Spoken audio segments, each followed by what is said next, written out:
জাতীয় নাগরিক পার্টির আহ্বায়ক মোহাম্মদ নাহিদ ইসলামের জাতীয় পরিচয়পত্র তথ্য উপদেষ্টা পদে থাকা অবস্থায় ৫ দিন লক করে রেখেছিল নির্বাচন কমিশন।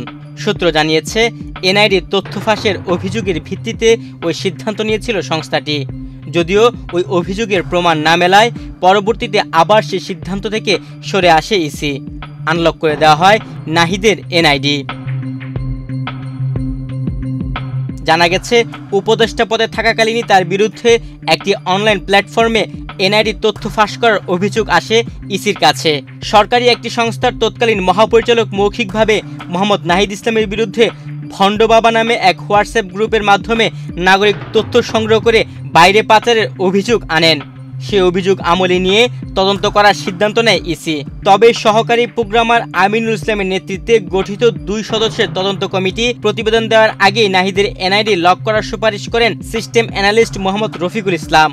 সেই সুপারিশের ভিত্তিতে গত বছরের ১৭ সেপ্টেম্বর এনআইডি লক করার নির্দেশ দেন তৎকালীন জাতীয় পরিচয় নিবন্ধন অনুবিভাগের মহাপরিচালক মোহাম্মদ মাহবুব আলম তালুকদার। এদিকে তদন্ত কমিটি ২ দিন পর অর্থাৎ ২০২৪ সালের ১৯ সেপ্টেম্বর প্রতিবেদন দাখিল করে। এতে উল্লেখ করা হয়, সরকারের একটি সংস্থার মৌখিক অভিযোগ পাওয়া যায় যে মোহাম্মদ নাহিদ ইসলাম ভণ্ড বাবা নামক হোয়াটসঅ্যাপ গ্রুপের অ্যাডমিন হিসেবে কাজ করে নাগরিকদের তথ্যাদি বাহিরে সরবরাহ করেন। তদন্ত চলাকালীন সময়ে অনলাইনের বিভিন্ন সোশ্যাল মিডিয়ার গ্রুপ যাচাই বাছাই করে দেখা যায় ভণ্ড বাবা গ্রুপটি হোয়াটসঅ্যাপের কোনো গ্রুপ নয়, বরং এটি টেলিগ্রামের একটি গ্রুপ। ওই গ্রুপের অ্যাডমিন তিনি নন। তিনি এই গ্রুপ হতে ডাটা সংগ্রহ করে অন্য কোথাও সরবরাহ করেন এমন অভিযোগ সত্য নয় এবং ডাটা সরবরাহ করার বিষয়ে তার কোনো সম্পৃক্ততা পাওয়া যায়নি।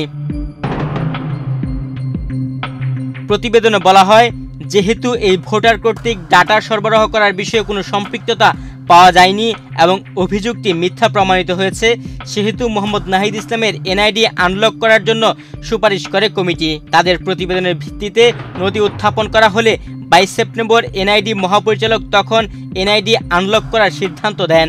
এভাবে ৫ দিনের জন্য লক থাকে সাবেক উপদেষ্টা নাহিদ ইসলামের এনআইডি। ইসি কর্মকর্তারা জানিয়েছেন, সরকারি একটি সংস্থা থেকে এনআইডি নম্বর পাঠিয়ে সংশ্লিষ্ট ভোটারের বিরুদ্ধে তথ্য পাচারের অভিযোগ তোলা হয়। আর সে এনআইডি যে উপদেষ্টা নাহিদ ইসলামের, সংশ্লিষ্টরা সেটা বুঝতে পারেননি, বরং লক করার পর বুধ উদয় হয় যে এটা কার এনআইডি। পরবর্তীতে দ্রুতই আবার সেটা আনলক করা হয়। তুহিন ভুইয়া, বাংলাদেশ প্রতিদিন।